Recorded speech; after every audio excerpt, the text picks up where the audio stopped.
أعوذ بالله من الشيطان الرجيم. بسم الله الرحمن الرحيم. الحمد لله الذي أنزل على عبده الكتاب ولم يجعل له عوجا قيما لينذر بأسا شديدا من لدنه ويبشر المؤمنين الذين يعملون الصالحات أن لهم أجرا حسنا ماكثين فيه أبدا وينذر الذين قالوا اتخذ الله ولدا ما لهم به من علم ولا لآبائهم كبرت كلمة تخرج من أفواههم يقولون إلا كذبا فلعلك باخع نفسك على آثارهم إن لم يؤمنوا بهذا الحديث أسفا إنا جعلنا ما على الأرض زينة لها لنبلوهم أيهم أحسن عملا وإنا لجاعلون ما عليها صعيدا جرزا أم حسبت أن أصحاب الكهف والرقيم كانوا من آياتنا عجبا إذ أوى الفتية إلى الكهف فقالوا ربنا آتنا من لدنك رحمة وهيئ لنا من أمرنا رشدا وضربنا على آذانهم في الكهف سنين عددا ثم بعثناهم لنعلم أي الحزبين أحصى لما لبثوا أمدا نحن نقص عليك نبأهم بالحق إنهم فتية آمنوا بربهم وزدناهم هدى وربطنا على قلوبهم إذ قاموا فقالوا ربنا رب السماوات والأرض لن ندعو من دونه إلها لقد قلنا إذا شططا هؤلاء قومنا اتخذوا من دونه آلهة لولا يأتون عليهم بسلطان بين فمن أظلم ممن افترى على الله كذبا وإذ اعتزلتموهم وما يعبدون إلا الله فأووا إلى الكهف ينشر لكم ربكم من رحمته ويهيئ لكم من أمركم مرفقا وترى الشمس إذا طلعت تزاور عن كهفهم ذات اليمين وإذا غربت تقرضهم ذات الشمال وهم في فجوة منه ذلك من آيات الله من يهد الله فهو المهتد ومن يضلل فلن تجد له وليا مرشدا وتحسبهم أيقاظا وهم رقود ونقلبهم ذات اليمين وذات الشمال وكلبهم باسق ذراعيه بالوصيد لو اطلعت عليهم لوليت منهم فرارا ولملئت منهم رعبا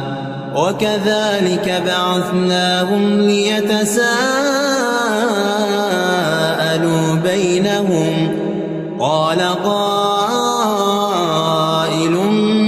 منهم كم لبثتم قالوا لبثنا يوما أو بعض يوم قالوا ربكم أعلم بما لبثتم فابعثوا أحدكم بورقكم هذه إلى المدينة فلينظر أيها أزكى طعاما فليأتكم برزق منه وليتلطف ولا يشعرن بكم أحدا إنهم إن يظهروا عليكم يرجموكم أو يعيدوكم في ملتهم ولن تفلحوا إذا أبدا وكذلك أعثرنا عليهم ليعلموا أن وعد الله حق وأن الساعة لا ريب فيها إذ يتنازعون بينهم أمرهم فقالوا ابنوا عليهم بنيانا ربهم أعلم بهم قال الذين غلبوا على أمرهم لنتخذن عليهم مسجدا سيقولون ثلاثة رابعهم كلبهم ويقولون خمسة سادسهم كلبهم رجما بالغيب ويقولون سبعة وثامنهم كلبهم قل ربي أعلم بعدتهم ما يعلمهم إلا قليل فلا تمار فيهم إلا مراء ظاهرا ولا تستفت فيهم منهم أحدا ولا تقولن لشيء إني فاعل ذلك غدا إلا أن يشاء الله واذكر ربك إذا نسيت وقل عسى أن يهديني ربي لأقرب من هذا رشدا ولبثوا في كهفهم 300 سنين وازدادوا 9 قل الله أعلم بما لبثوا له غيب السماوات والأرض أبصر به وأسمع ما لهم من دونه من ولي ولا يشرك في حكمه أحدا واتل ما أوحي إليك من كتاب ربك لا مبدل لكلماته ولن تجد من دونه ملتحدا واصبر نفسك مع الذين يدعون ربهم بالغداة والعشي يريدون وجهه ولا تعد عيناك عنهم تريد زينة الحياة الدنيا ولا تطع من أغفلنا قلبه عن ذكرنا واتبع هواه وكان أمره فرطا وقل الحق من ربكم فمن شاء فليؤمن ومن شاء فليكفر إنا أعتدنا للظالمين نارا أحاط بهم سرادقها وإن يستغيثوا يغاثوا بماء كالمهل يشوي الوجوه بئس الشراب وساءت مرتفقا إن الذين آمنوا وعملوا الصالحات إنا لا نضيع أجر من أحسن عملا أولئك لهم جنات عدن تجري من تحتهم الأنهار يحلون فيها من أساور من ذهب ويلبسون ثيابا خضرا من سندس واستبرق متكئين فيها على الأرائك نعم الثواب وحسنت مرتفقا واضرب لهم مثل الرجلين جعلنا لأحدهما جنتين من أعناب وحففناهما بنخل وجعلنا بينهما زرعا كلتا الجنتين آتت أكلها ولم تظلم منه شيئا وفجرنا خلالهما نهرا وكان له ثمر فقال لصاحبه وهو يحاوره أنا أكثر منك مالا وأعز نفرا ودخل جنته وهو ظالم لنفسه قال ما أظن أن تبيد هذه أبدا وما أظن الساعة قائمة ولئن رددت إلى ربي لاجدن خيرا منها منقلبا قال له صاحبه وهو يحاوره أكفرت بالذي خلقك من تراب ثم من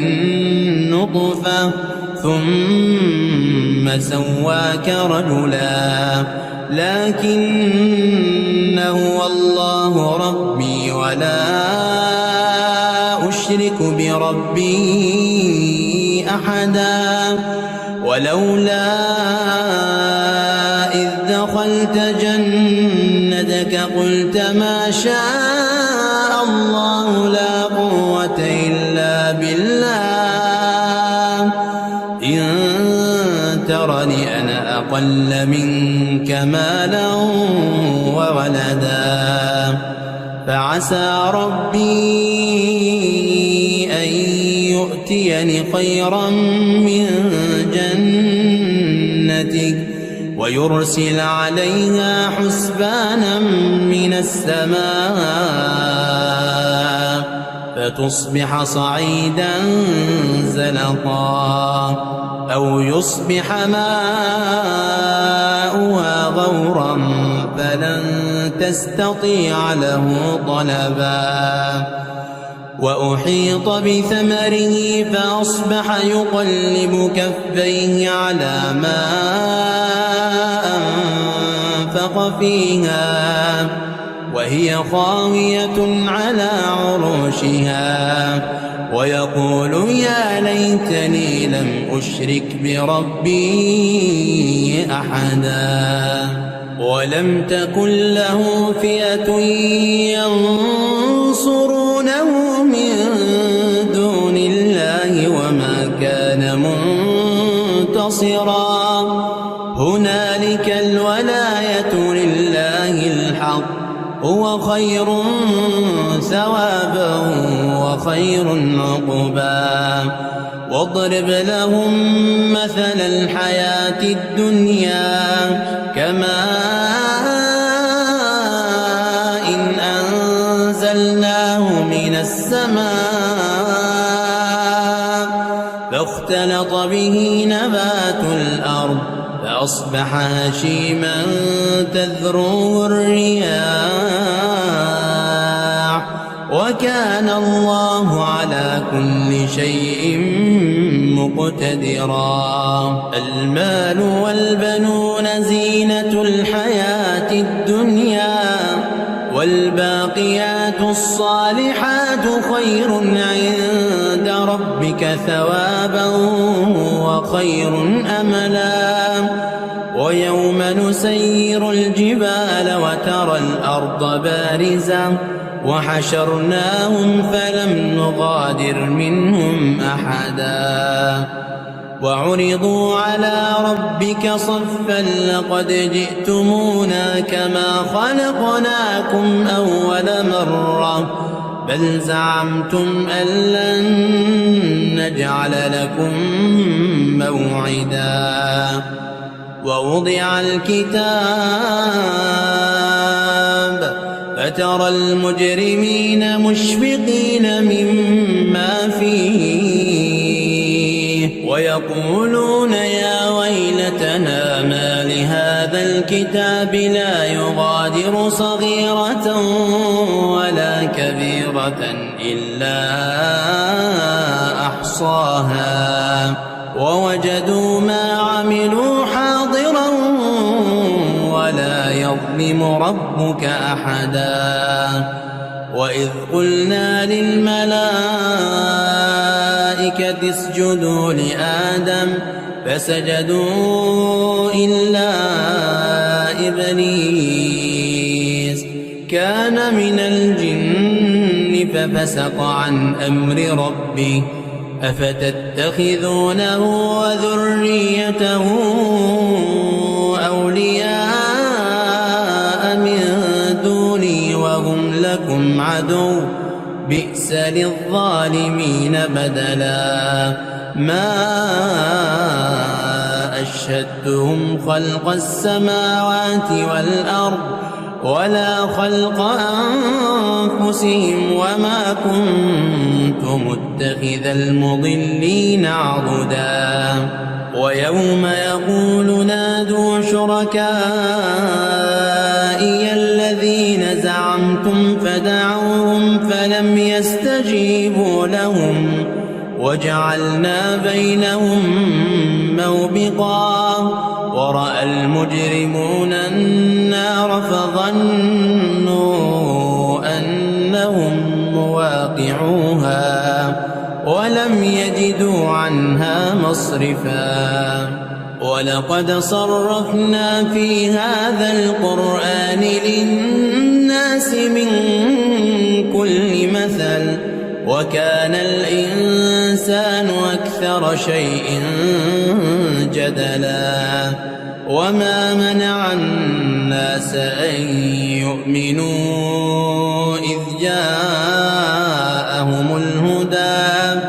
ويستغفروا ربهم إلا أن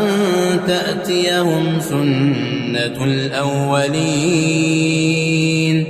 أو يأتيهم العذاب قبلا وما نرسل المرسلين إلا مبشرين ومنذرين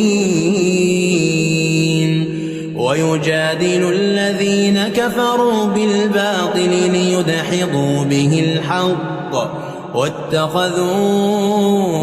آيات وما أنذروا هزوا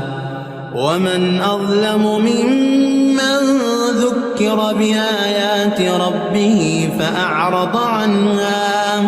فأعرض عنها ونسي ما قدمت يداه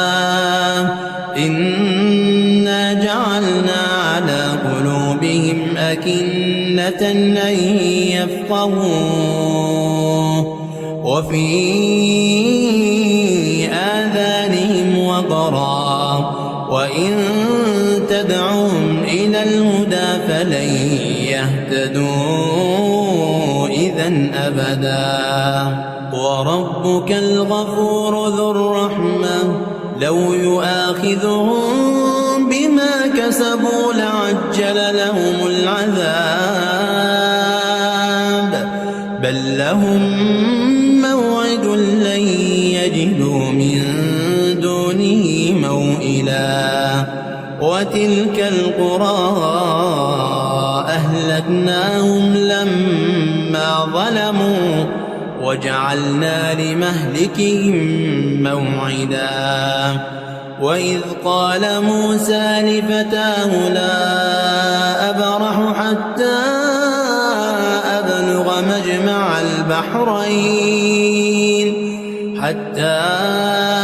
أبلغ مجمع البحرين أو أمضي حقبا فلما بلغا مجمع بينهما نسيا حوتهما فاتخذ سبيله في البحر سربا فلما جاوزا قال لفتاه آتنا غداءنا لقد لقينا من سفرنا هذا نصبا قال أرأيت إذ ذوينا إلى الصخرة فإني نسيت الحوت وما أنسانيه إلا الشيطان أن أذكره واتخذ سبيله في البحر عجبا قال ذلك ما كنا نبغ فارتدا على آثارهما قصصا فوجدا عبدا من عبادنا آتيناه رحمة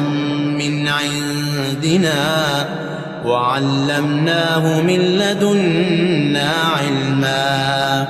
قال له موسى هل أتبعك على أن تعلمني مما علمت رشدا قال إنك لن تستطيع معي صبرا وكيف تصبر على ما لم تحط به خبرا قال ستجدني إن شاء الله صابرا ولا أعصي لك أمرا قال فإن اتبعتني فلا تسألني عن شيء حتى أحدث لك منه ذكرا فانطلقا حتى إذا ركبا في السفينة خرقها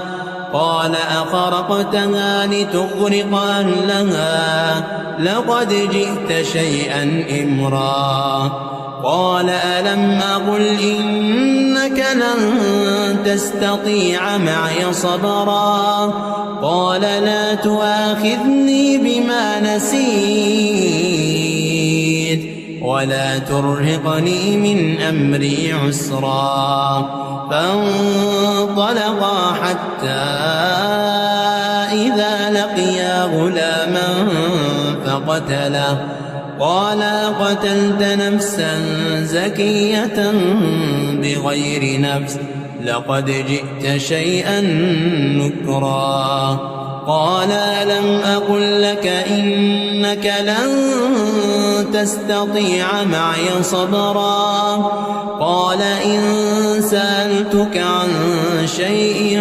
بعدها فلا تصاحبني قد بلغت من لدني عذرا. فانطلقا حتى إذا أتيا أهل قرية استطعما أهلها فأبوا أن يضيفوهما فوجدا فيها جدارا يريد أن ينقض فأقامه. قال لو شئت لاتخذت عليه أجرا. قال هذا فراق بيني وبينك سأنبئك بتأويل ما لم تستطع عليه صبرا. أما السفينة فكانت لمساكين يعملون في البحر فأردت أن أعيبها وكان وراءهم ملك يأخذ كل سفينة غصبا. وأما الغلام فكان أبواه مؤمنين فخشينا أن يرهقهما طغيانا وكفرا فأردنا أن يبدلهما ربهما خيرا منه زكاة وأقرب رحما. وأما الجدار فكان لغلامين يتيمين في المدينة وكان تحته كنز لهما وكان أبوهما صالحا فأراد ربك أن يبلغا أشدهما ويستخرجا كنزهما رحمة من ربك وما فعلته عن أمري ذلك تأويل ما لم تسطع عليه صبرا. ويسألونك عن ذي القرنين قل سأتلو عليكم منه ذكرا. إنا مكنا له في الأرض وآتيناه من كل شيء سببا. فأتبع سببا حتى إذا بلغ مغرب الشمس وجدها تغرب في عين حمئة ووجد عندها قوما قلنا يا ذا القرنين إما أن تعذب وإما أن تتخذ فيهم حسنا. قال أما من ظلم فسوف نعذبه ثم يرد إلى ربه فيعذبه عذابا نكرا. وأما من آمن وعمل صالحا فله جزاء الحسنى وسنقول له من أمرنا يسرا. ثم أتبع سببا حتى إذا بلغ مطلع الشمس وجدها تطلع على قوم لم نجعل لهم من دونها سترا. كذلك وقد أحطنا بما لديه خبرا. ثم أتبع سببا حتى إذا بلغ بين السدين وجد من دونهما قوما لا يكادون يفقهون قولا. قالوا يا ذا القرنين إن يأجوج ومأجوج مفسدون في الأرض فهل نجعل لك خرجا على أن تجعل بيننا وبينهم سدا. قال ما مكنني فيه ربي خير فأعينوني بقوة أجعل بينكم وبينهم ردما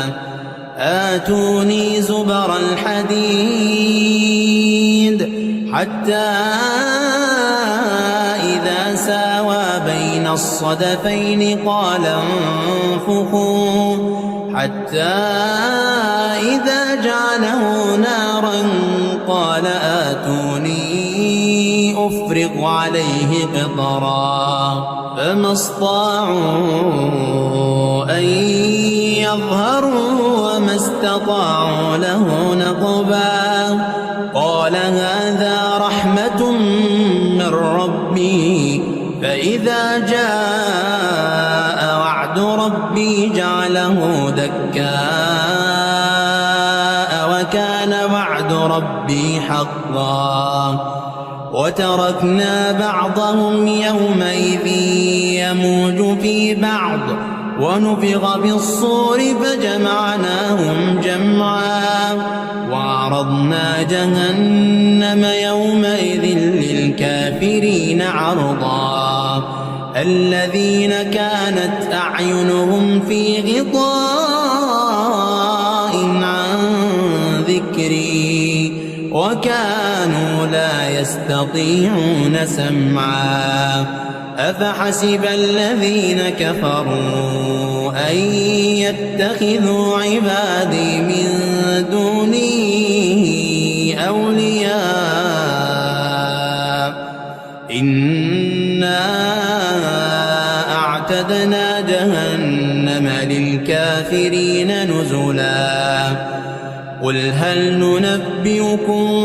بالأخسرين أعمالا الذين ضل سعيهم في الحياة الدنيا وهم يحسبون أنهم يحسنون صنعا أولئك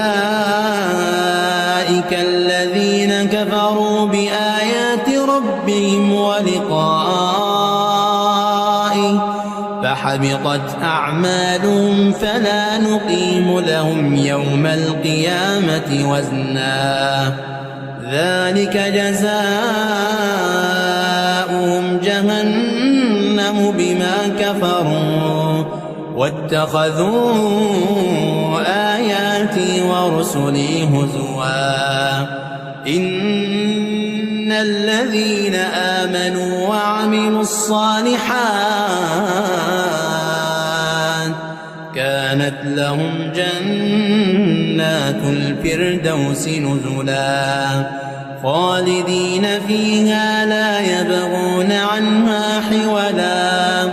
قل لو كان البحر مدادا لكلمات ربي لنفد البحر قبل أن